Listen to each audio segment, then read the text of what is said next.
Assalamualaikum warahmatullahi wabarakatuh. Saya Liska Aisyah, calon guru penggerak angkatan ke-7 dari SDN 102 Cikudayasa, Kota Bandung.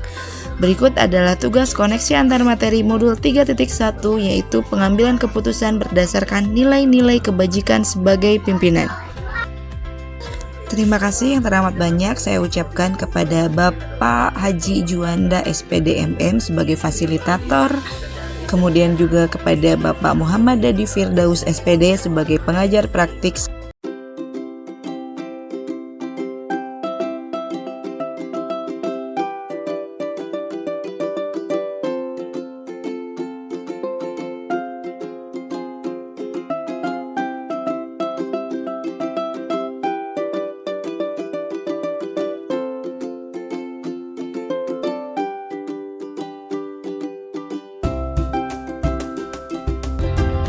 Pernahkah kita berada dalam satu posisi yang mengharuskan kita memilih sebuah keputusan yang akan berpengaruh terhadap diri kita sendiri ataupun orang lain? Lantas, pernahkah kita memastikan apakah keputusan kita tersebut termasuk dilema etika atau hanya bujukan moral semata? Kondisi bujukan moral adalah ketika kita dihadapkan pada kondisi benar melawan salah, sedangkan kondisi dilema etika adalah kondisi di mana kedua-duanya benar, yaitu keputusan manapun yang kita ambil. Setelah kita memastikan bahwa keputusan yang diambil merupakan dilema etika, maka selanjutnya kita perlu memperhatikan paradigma, prinsip, serta tahapan dalam pengambilan keputusan. Terdapat 4 paradigma berpikir yang dapat kita gunakan dalam pengambilan keputusan, diantaranya individu lawan kelompok. Ketika kita dihadapkan pada kondisi yang mengharuskan kita memilih individu, kepentingan individu ataupun kepentingan orang banyak kelompok yang kita pimpin. Kemudian juga kebenaran lawan kesetiaan, keadilan melawan rasa belas kasihan, dan jangka pendek melawan jangka panjang. Keempat paradigma berpikir tersebut tentu saja disesuaikan dengan kondisi atau kasus yang sedang kita hadapi. Terdapat 3 prinsip dalam pengambilan keputusan. Yang pertama adalah M-based thinking, yaitu keterampilan berpikir berdasarkan hasil akhir, di mana kita memperhatikan akhir dari keputusan yang akan kita ambil. Kemudian yang kedua yaitu rule-based thinking, yaitu dengan cara kita melihat nilai-nilai apa yang yang ada dalam diri kita, kemudian peraturan-peraturan yang berlaku. Dan yang terakhir yaitu care-based thinking atau keterampilan berpikir berdasarkan rasa peduli, di mana kita melihat sesuai harapan bagaimana orang lain akan memperlakukan kita.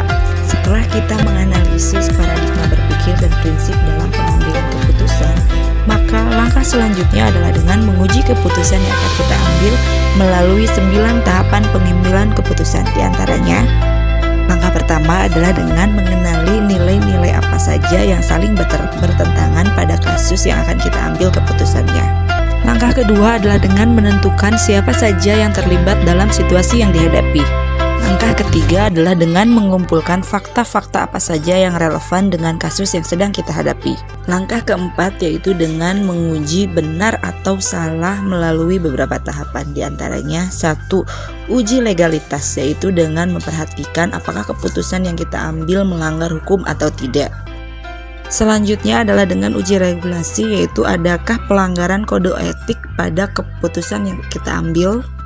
Selanjutnya dengan uji intuisi, yaitu dengan mempertanyakan adakah rasa tidak nyaman ketika kita mengambil keputusan. Selanjutnya adalah dengan uji publikasi, yaitu dengan bertanya kepada diri kita sendiri apakah kita keberatan atau tidak keputusan tersebut dipublikasi, baik itu di media sosial ataupun di media-media lainnya.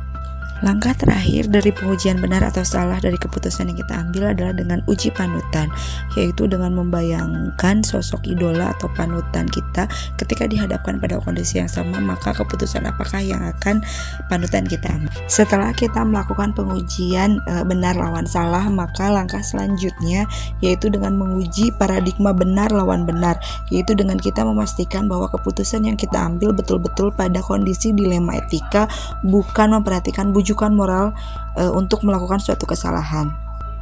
Langkah keenam adalah dengan melakukan prinsip resolusi, yaitu dengan memperhatikan prinsip-prinsip terhadap pengambilan keputusan. Kemudian langkah ketujuh adalah investigasi opsi trilema. Investigasi opsi trilema yaitu adakah solusi lain ketika kita melakukan proses pengambilan keputusan. Solusi kreatif opsi lainnya merupakan opsi trilema.